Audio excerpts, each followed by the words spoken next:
Hi, I'm Ali Wallace. I'm the founder of DNA Recruit, and this is the DNA Download. So being a leader within the agency world is hard. When you get it right, though, there's no better environment to thrive in. But it takes resilience and deep understanding of how you continuously adapt and react. That's why we created this podcast, to help agency leaders share their experiences, their advice, their tips for others, so we can accelerate your agency's growth. Very excited to have you on the DNA Download today. I wouldn't have said no to you, Ali. Wouldn't have said no. I know. Well, we obviously, we go back a long way, but I really, wanted to use this time to get under the skin of what you're doing. Your sort of, your past, how you got into the marketing industry, sort of your present, and also the future. Obviously, we're really excited to be able to be showcasing your new TikToks about the agency world. And the way the slant you're putting on it, it's incredibly funny. So thank you for letting us do that. But I'm going to crack on and get into a few questions. So if you're ready, let's go. How did you get into the marketing industry? So basically, I went to university, Nottingham Trent. Yeah. I think it was a poly back then. Yeah. And not a good university. And we had a placement year. So I did marketing, business studies. I did business studies because you just didn't know what you wanted to do at that age. Yeah.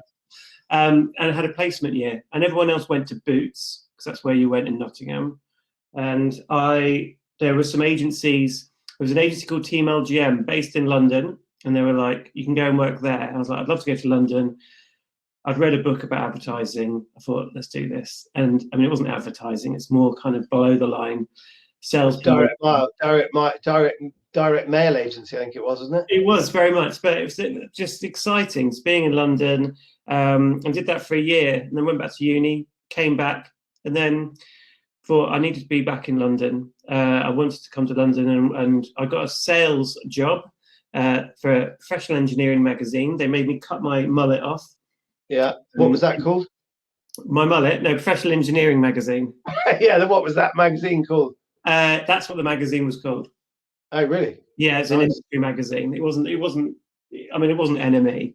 I did exactly the same. Not for them, but a thing called Time Compression Technologies. There we go. Oh, there we go. It was great money. It was great money, but then. It was. I wanted to go and work for an agency, and I wanted to go and get involved. And a few of the guys at Team LGM, no longer around. In terms of the agency, was no longer around, which often happens. But some big names like Guy Hepplewhite, Andy Smith, they've all gone on, and you always meet these different people at different agencies. Yeah, you end up being sort of a bit of an anchor at different times in your life, or a bit of a, you can go and talk to them, and you're one of them. DNA is one of them, just in terms of like where I should go next. But so I went and worked. I'm trying to think of my order of things. It was Generator first. Generator, exactly. Generator. That was sort of a Team LGM spin-off. It was sales promotion. I love sales promotion. Paul Norton. I think Paul Norton was. Paul Norton, great man. Love that guy. Yeah. And just a really great bunch of people, and it just from then on, really, BD Network was kind of my first big agency that I worked at, and it was such an exciting time to be there. Alex Weller was there, who's gone on to he's marketing director of Patagonia. Andrew Collier, who's at where is it, Neverland, isn't he? Yeah. Mike Fairburns at Sony, Vicky Clark, Ogilvy. You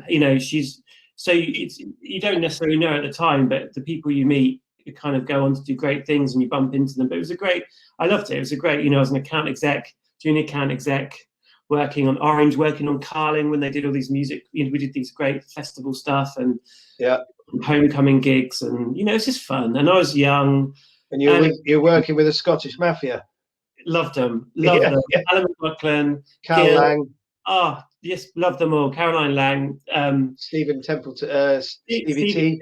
Yeah, I got so much love for BD Network, and this was back in the day when they were in Kentish Town, and then they moved over to the T building. But it was just at the right time of life. It was brilliant. Yeah. It was that's where, for me, I realized that culture really is about what the agency is about. And we did some great work. We had some great clients, but you know, I loved it. I loved my time there, and I was there for a few years, and then I went from there. I should really have got my CV up, shouldn't I?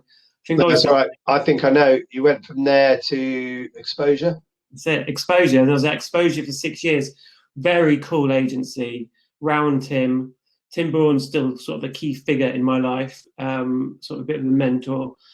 Just, yeah, brilliant. Again, most of my best friends I've met at either BD or at Exposure. You know, they're all at my wedding a few years ago. Yeah. And it's just, that's what the industry does. Well, you make friends out of your work colleagues and, you know, family, friends, it all sort of immerses into one because you spend so long at work. You do, yeah, it does. And it was when I was at Exposure, I went from sales promotion to digital. Yeah. This guy called James Townsend was meant to go on a digital course. Yeah. He pulled out, and they said, Rob, you can go on this because it's going to cost us something. So I went on this course and got a distinction, and a diploma distinction, which I've never done before. I'm not very academic, and I loved it. And that's when I got into digital.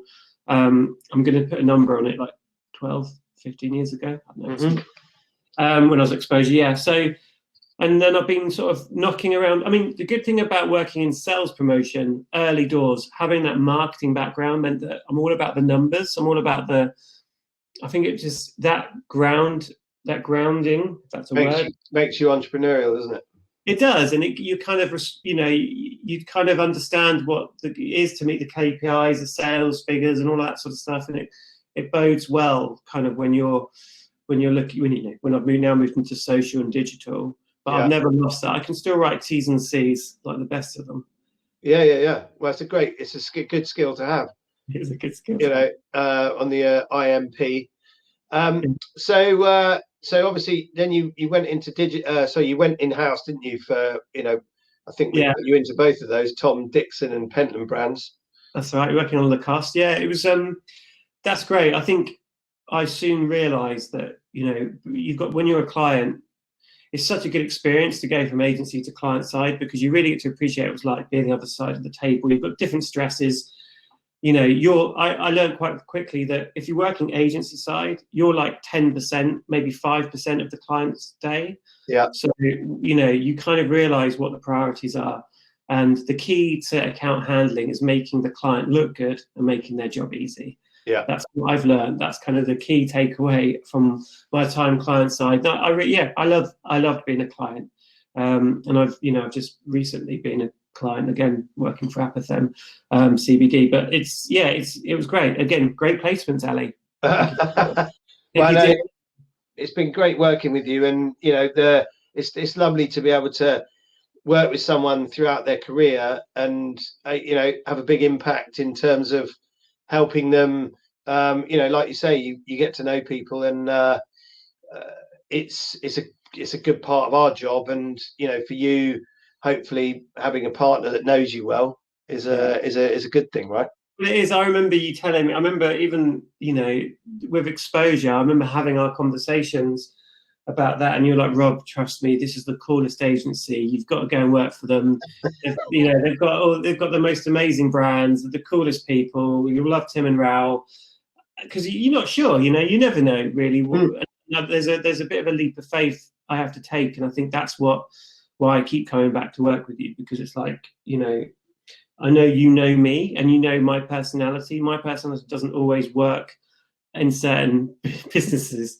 But that's you know, that's life. You know, anybody's personality. It's you're never going to get on with everybody, are you? You're never going to be a fit for everything. You know, it's probably reason why I've had my own business. So right. Obviously, that's, you know, in terms of obviously the DNA has had a big part of your journey, which is great, and I'm very proud of that.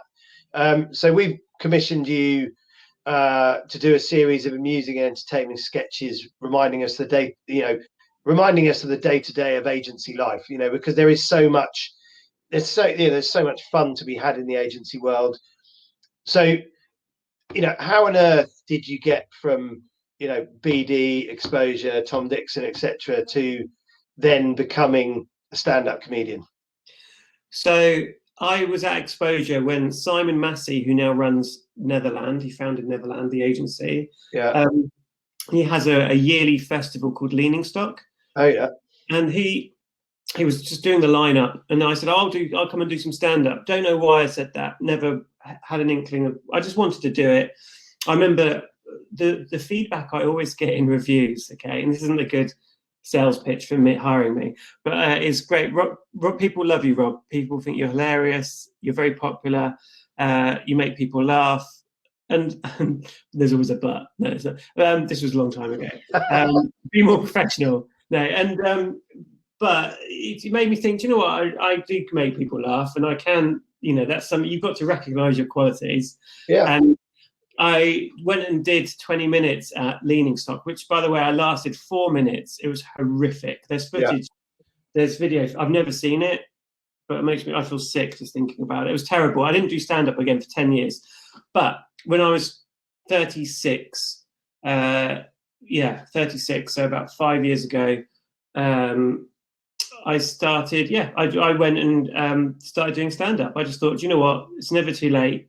Yeah, I love comedy. I just love comedy. My wife's from New York, so we go to a lot of the comedy clubs in New York, and I just thought, you know, let's give it a go, and then started doing open mic nights. Built up a bit, not a following, but like just there's a really nice community. It's very similar to agency. You kind of see the same people, and it was just something I really enjoyed. And I ended up running a night before lockdown called We Are Funny Project with a guy called Alfie and some others, and getting very good friends with the Angel Comedy Club, which is in Islington, one of the best clubs in the UK. And just loved it. Just loved the community. I enjoy the creativity because I'm not a creative on paper because I'm account handling. So it's nice, but I've always enjoyed the creative side of, you know, what our job entails. So to be able to sort of write stand-up comedy is brilliant. I love it. And and from that, I joined. Well, lockdown happened. Yeah. This is obviously you going from being a stand-up comedian to then obviously tackling the world of TikTok. Yeah, so this is where it's interesting because the last 6-7 years I've been doing sort of leading head of social media. I worked at Social Labs. I've worked at I've been head of social. I've done all of that at Exposure. I was leading their social team, Seb. And you kind of get involved with your own personal Instagram page. You do lots of brand stuff. You do this amazing work.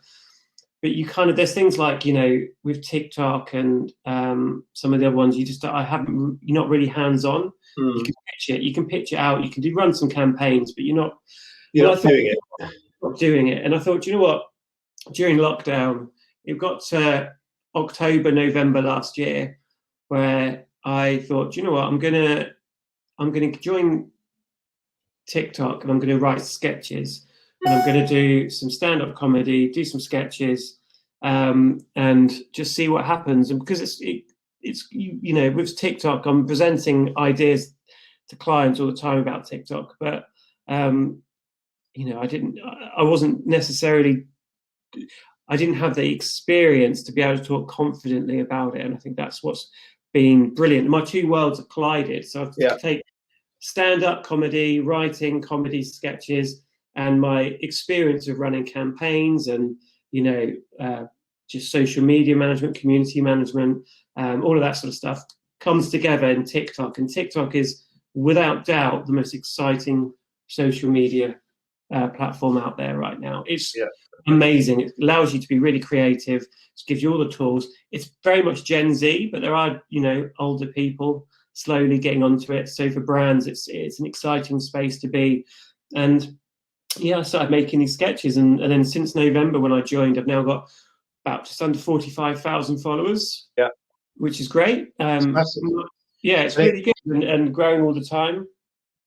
And it just, today I've done 2 sketches, and they've had about 30,000 views. They've had 5,000 likes.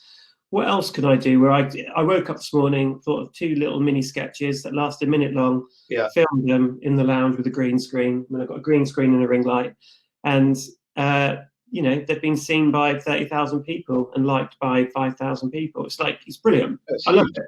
Yeah. And I can translate that now to, you know, brands who want to be introduced onto TikTok. I know that I can do that confidently. I know all the tricks. Yeah. I've done my 10,000 hours on this now. Yeah.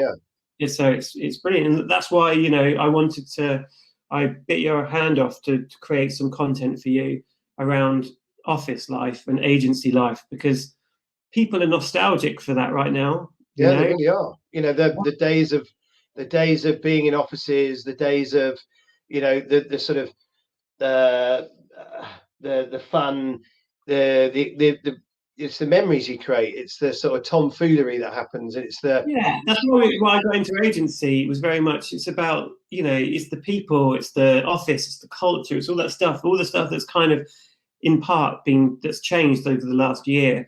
And I think people are nostalgic for, you know, this, even the silly things like, you know, booking a meeting room, or I don't know, coming out of a meeting with some snacks and the studio attack you for them, or working late, or being asked by a client to do something on a Sunday.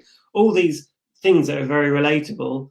I can literally, I've done it for the last 18 years. So it's very natural for me to pick out the characters in all the offices. Work for, and all the agencies. Everyone can relate to those characters. People in different industries know, oh, we've got someone in HR who behaves that way, or someone in accounts when you're trying to get some petty cash, you know? Who, you know, exactly. And, you know, the people on the front desk, or the person that constantly nicks your fob and never gives it back. Exactly. We've all got these people, and I think, you know, people are nostalgic for that. We're getting the whole idea, we've discussed this with you, like it's about, you know, what are we missing about the office, and you know, all the good stuff's not particularly funny to me. A lot of, you know, there is a lot of good stuff, but the stuff that's really funny to me is, you know, some of the little small office bits of politics that go on, booking a meeting room, or getting petty cash, or going to a meeting with your boss and getting the train back and then wanting to go into the office when it's 4 o'clock and you want to go home. And he falls asleep on the train, or your boss coming back when he's leathered, which I quite liked. Exactly. And so it's that's what I've been doing for you, and we've got, you know, good 30 TikToks. They're going to be rolling out over the next sort of month or 2 months. I think it's great. It's really relevant. You know, there's a true bond between us. We sort of, you know, since 2000, 2002, whenever it was when we met. You know, we've worked with you. We've placed with you 8 or 9 times. You've been. But think about that. Like, you've given me eight of my jobs over the last, you know, 15, 16, 17 years or whatever. It's unbelievable. It's, you know, it that's the satisfying thing of doing this job. You know, that's the great thing about, you know, you being able to do some content which it's very relevant to everybody that we work with. And actually what it's doing is it's making people smile. People need something to smile about. People are gagging to get back to working with people, having that energy and buzz and everything else. So fingers crossed, this can be a nice sort of route into back to the workplace. And you never know. It might be we might be able to place you for the 10th time off the back of it. You never know, Rob. It'd be brilliant. And did you know what? There's quite a few. Some of the most recent TikToks I've made for you have been about like your first day in a new job. Because that's always really interesting to me. It's kind of when you go into a new job, you have to get your picture taken for your fob. You have to, you know, so that one picture you take on the first day goes on the company email, goes in all the company presentations. I mean, and you just very good. And then you know, there's it's just so rich. Everything that happens during the day in an agency or any job, really, it's just made for parody. So are there any are there any sketches you've done to date that outline an experience you've had with a recruiter? There's some that I'm doing one actually tomorrow, because I kind of plan it out for the week. and I'm doing one which involves you actually, which when I worked at Pentland, Pentland were very strict. You're not allowed to receive gifts, basically. Oh God, yeah. And he sent me the most incredible magnum of red wine. I think it was. I mean, it's the biggest. I've never seen it. I haven't seen it before. Or you haven't sent it to me since. Then, but we weren't allowed to get gifts. You wouldn't have known that. And so they made me decant it into 10 different bottles and to share it amongst the team. Fantastic. So you had a mini party. They all took it home. They all took it home. Okay. Because that was part and parcel why, I don't know, it was in the spirit of... it was saying well done, wasn't it? It was saying well done. Saying thank you. It was great that someone, most people have never even seen a Magnum or drunk a Magnum. And we used to get people taking photos of them all over, they were taking them to France or, whatever else. And it was just good fun. Yeah, it's nice. It's always nice to get those things. It doesn't happen so much anymore. And, anything, but that it just made me laugh because it's like, it was such a nice thing of you to do. And then you forget there's rules, I had to sit there and decant it and hand it out in little plastic bottles to everyone. Is it going to be a funny sketch? Don't know yet, but we'll see. We'll see. So finally, what I want to do is ask about the future of yourself, Rob Mayhew, as a stand-up comedian. Where's it going to go, Rob? Do you know? I absolutely love it. It's my passion. I found it's so nice to find your passion, and it works so well with what I do as a day job. It's my day job is coming up with content and marketing strategies and sales, strategies for TikTok or other social media channels, and I can apply the storytelling, the narrative, all that sort of stuff. So I think for me, it's to continue growing my audience on TikTok. It's just a great platform. See where that goes. Hopefully, get some clients who want to go onto TikTok. Maybe go and work for some of these new agencies as well. Or start, who knows what really. There's agencies who are very much specialised in social media now, and there's like one called I think Fan Bites, who are just these young lads who they focus on Gen Z and influencers and that sort of stuff. So it's an exciting position to be in, and